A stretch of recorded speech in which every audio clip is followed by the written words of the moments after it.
सच्चा ज्ञान क्या है, इसके बारे में पूज्य स्वामी श्री शरणानंद जी महाराज के अलौकिक उपदेश सुनते हैं। वे कहते हैं, ज्ञान का सर्वोत्तम साधन केवल विचार है।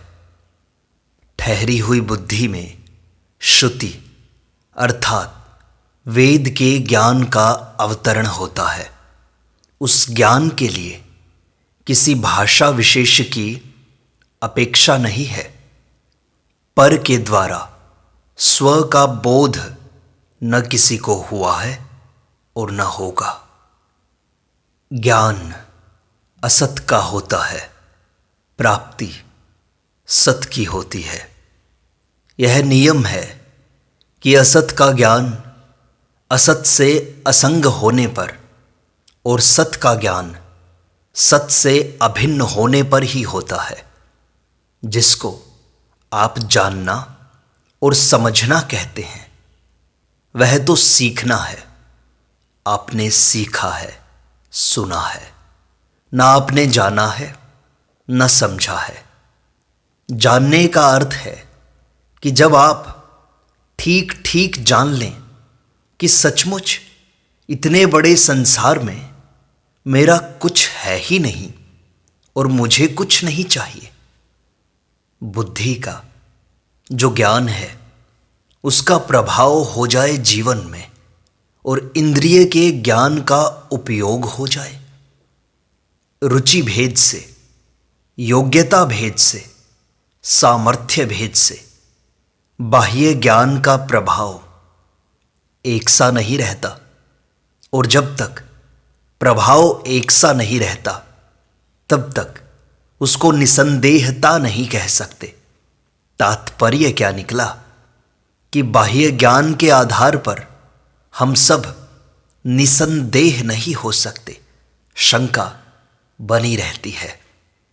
चाहे यहां बैठकर ज्ञान का आदर करो, गंगा किनारे बैठकर ज्ञान का आदर करो, और चाहे उत्तराखंड में बैठकर करो, अगर आप अपने ज्ञान का आदर नहीं करेंगे तो आपको सत्य नहीं मिल सकता। आजकल शास्त्रीय ज्ञान को, जो कि विश्वास है, लोग ज्ञान कहने लगते हैं। हम सबसे बड़ी भूल यही करते हैं कि हम अपने जाने हुए से दूसरों को समझाने का प्रयास करते हैं। यह रोग जब तक रहेगा बेसमझी बढ़ती जाएगी। जब हम अपने जाने हुए से अपने ही को समझाएंगे तो मेरा ऐसा विश्वास है कि अपने में से ही नहीं, विश्व में से भी बेसमझी चली जाएगी। अल्प ज्ञान का दूसरा नाम अज्ञान है। अज्ञान का अर्थ ज्ञान का अभाव नहीं है। साधन रूप ज्ञान की परावधि प्रेम में है और साधन रूप भक्ति की परावधि साक्षात्कार में है। कारण कि जिसे जानते हैं उससे प्रेम हो जाता है और जिसे मानते हैं उसे जान लेते हैं। बोध रहता है, बोधवान नहीं। जब तक यह भासित होता है कि मैं बोधवान हूं, तब तक किसी न किसी अंश में बोध से भिन्नता है। भिन्नता भेद को पुष्ट कर परिच्छिन्नता में आबद्ध करती है।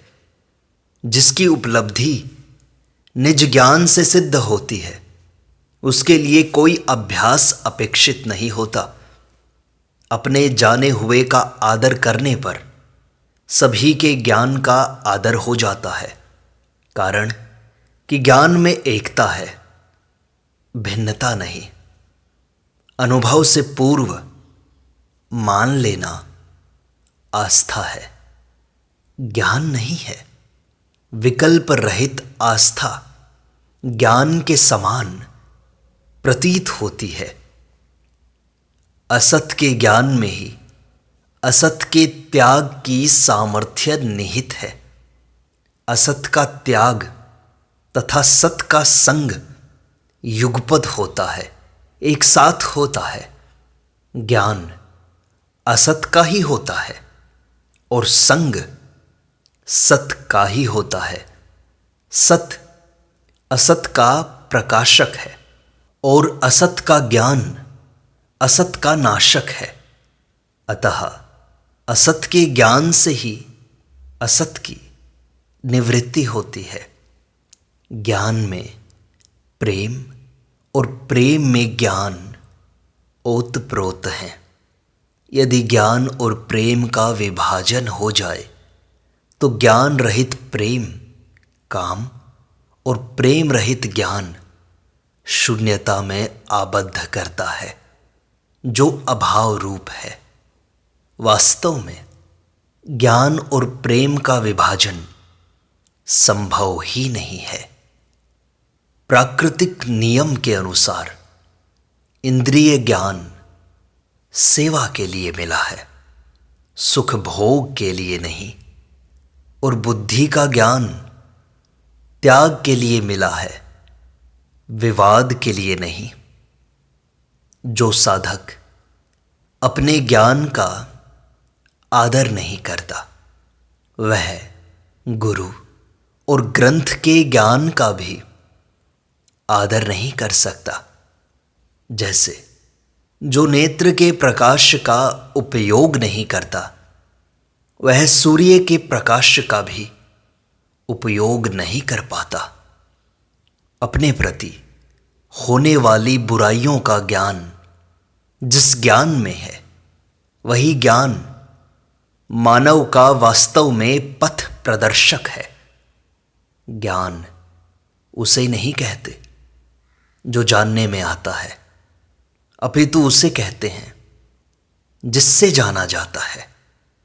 जिससे जाना जाता है वह किसी मस्तिष्क की उपज नहीं है, अर्थात ज्ञान कोई भौतिक तत्व नहीं है, अपितु अनुत्पन्न अविनाशी तत्व है। विज्ञान से प्राप्त सामर्थ्य का उपयोग यदि ज्ञान पूर्वक नहीं किया जाएगा तो विज्ञान अहितकर सिद्ध होगा, जो किसी को भी अभीष्ट नहीं है। ज्ञान किसी कर्म का फल नहीं है, कारण कि बिना ज्ञान के कर्म का अनुष्ठान सिद्ध नहीं होता। जो कर्म की सिद्धि में हेतु है, वह कर्म का कार्य नहीं हो सकता।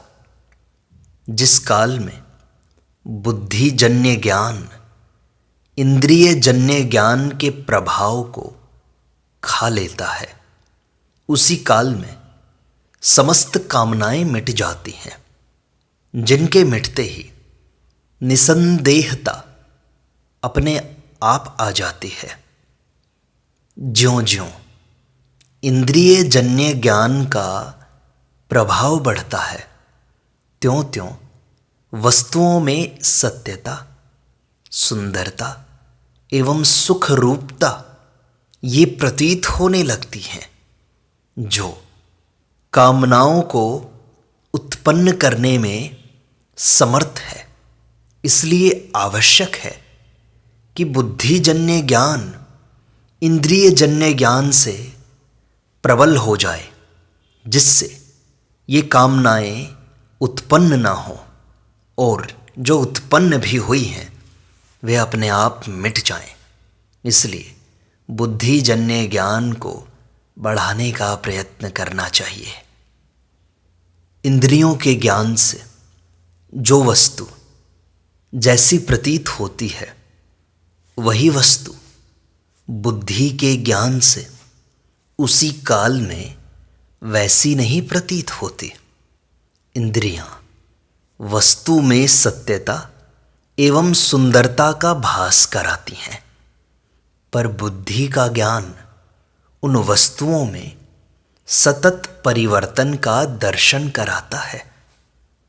चित्त की अशुद्धि की प्रतीति जिस ज्ञान से होती है, उसी ज्ञान में चित्त की शुद्धि का उपाय भी विद्यमान है, और उस उपाय को चरितार्थ करने का सामर्थ्य भी उसी ज्ञान में है।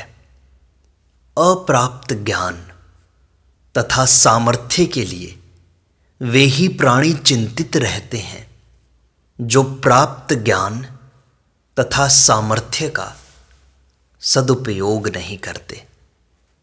इंद्रियों के ज्ञान का उपयोग निर्बलों की सेवा में और बुद्धि के ज्ञान का उपयोग राग रहित होने में अर्थात वस्तुओं की सत्यता और सुंदरता के अपहरण में निहित है।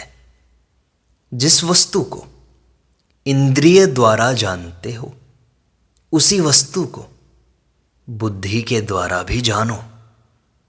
इंद्रिय ज्ञान का प्रभाव मिटते ही बुद्धि का ज्ञान उसी प्रकार मिट जाता है जिस प्रकार औषध रोग को नष्ट करके स्वतः भी मिट जाती है।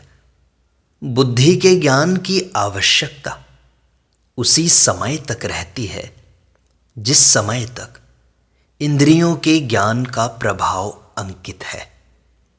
इंद्रिय ज्ञान के आधार पर की हुई प्रवृत्ति दुराचार युक्त और बुद्धि ज्ञान के आधार पर की हुई प्रवृत्ति सदाचार युक्त होती है।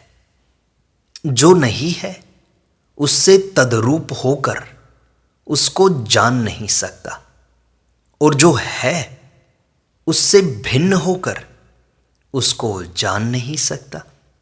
अर्थात ह से अभिन्न होकर ह को प्राप्त करता है और जो नहीं है उससे असंग होकर उसकी वास्तविकता को जान सकता है। यद्यपि बुद्धि और इंद्रिय का ज्ञान भी ज्ञान जैसा ही प्रतीत होता है, परंतु इंद्रिय या बुद्धि का ज्ञान संदेह रहित नहीं होता। अर्थात बुद्धि या इंद्रिय के ज्ञान के आधार पर प्राणी निसंदेह कभी नहीं हो सकता। विवेक बुद्धि और इंद्रिय की अपेक्षा अलौकिक तत्व है, अथवा यों कहो कि उस अनंत का विधान है। जब आप ज्ञान के लिए और किसी को पसंद न करेंगे तब आपको ज्ञान अपने में मिल जाएगा। देखो, जिस प्रकार आप दर्पण में अपने मुख को देखते हैं, उसी प्रकार महात्माओं तथा किताबों में आप अपने शुद्ध ज्ञान को देखते हैं। बोध का प्रधान हेतु राग रहित होना है, क्योंकि राग ही अबोध का कारण है। कर्म ज्ञान का साधन नहीं होता, बल्कि भोग का दाता होता है। ज्ञान के 3 स्थल हैं: इंद्रियों का ज्ञान, बुद्धि का ज्ञान और बुद्धि से परे का ज्ञान। बुद्धि से परे के ज्ञान में सृष्टि नहीं है, त्रिपुटी उसमें नहीं है। त्रिपुटी वहाँ है जहाँ इंद्रियों और बुद्धि का ज्ञान है। जहाँ बुद्धि का ज्ञान है वहाँ आस्था है, चिंतन नहीं है, और जहाँ इंद्रियों का ज्ञान है वहाँ भोग है, योग नहीं है। इंद्रियों के ज्ञान से भोग उत्पन्न होता है, बुद्धि के ज्ञान से योग हुआ और स्वयं के ज्ञान से तत्व ज्ञान हुआ और स्वयं ज्ञान वाला तत्ववेत्ता हुआ। माना हुआ मैं तथा माना हुआ मेरा, ये मिटने पर ही तत्व ज्ञान हो सकता है। भक्त और जिज्ञासु दोनों में ही माना हुआ मैं तथा माना हुआ मेरा ये शेष नहीं रहते। असत्य द्वारा सत्य को जानने का प्रयत्न मत करो, अपितु असत्य को त्याग कर सत्य से अभिन्न हो जाओ। आवश्यकता से अधिक जानने तथा सुनने पर समझ को अजीर्ण हो जाता है। अतः जितना जाना हो उतना कर डालो। जानकारी के अनुरूप जीवन होने पर जानकारी स्वयं बढ़ जाती है। यह नियम है कि जब तक अपना ज्ञान अपने काम नहीं आता, तब तक अन्य के द्वारा सुना हुआ ज्ञान भी जीवन में उतर नहीं पाता। जिस ज्ञान के द्वारा आप मुक्ति प्राप्त करने की साधना कर रहे हैं, उस ज्ञान का दाता तो मेरा प्रभु है। यदि आप ज्ञान स्वरूप हैं तो आपने पहले भूल क्यों की, जो कि आपको जिज्ञासु बनना पड़ा। जो शरीर की असलियत को देख लेगा वह संसार की असलियत को भी समझ लेगा। जो अपने को देख लेता है अर्थात मैं कौन हूं इसको जान लेता है, वह उस परमेश्वर को भी जान लेता है।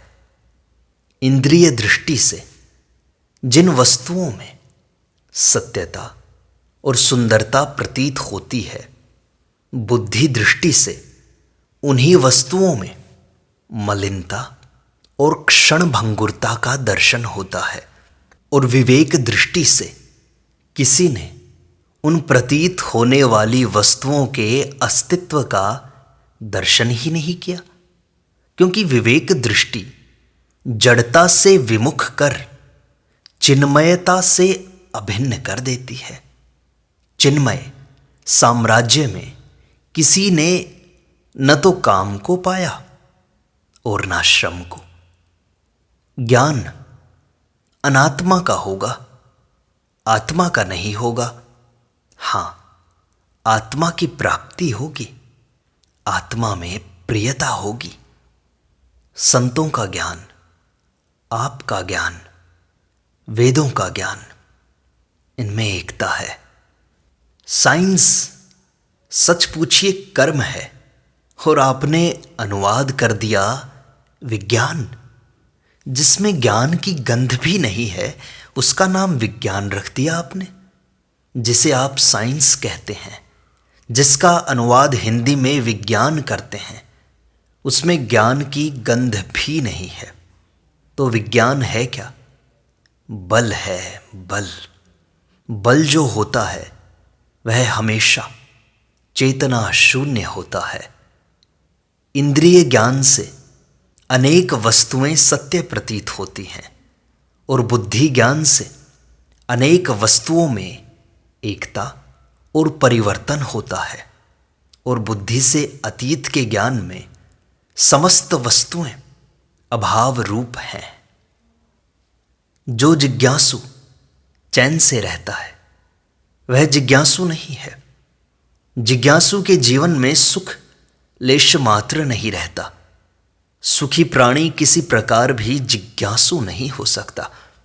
भूल न जानने में नहीं है, अपितु जाने हुए को न मानने में है। अनुभव से भिन्न कथन करना ही बोध में अबोध और अबोध में बोध का मिलाना है। अनुभव होने पर अपने से भिन्न कुछ शेष नहीं रहता। फिर कौन किसका कथन करेगा? काम का नाश बिना हुए न तो राम से अभिन्नता हो सकती है, न राम से योग ही हो सकता है, और ना राम का प्रेम ही मिल सकता है। अब विचार यह करना है कि यदि कोई राम की सत्ता ही स्वीकार न करे तो भी यह तो मानना ही होगा कि काम की अपूर्णता किसी को भी अभीष्ट नहीं है।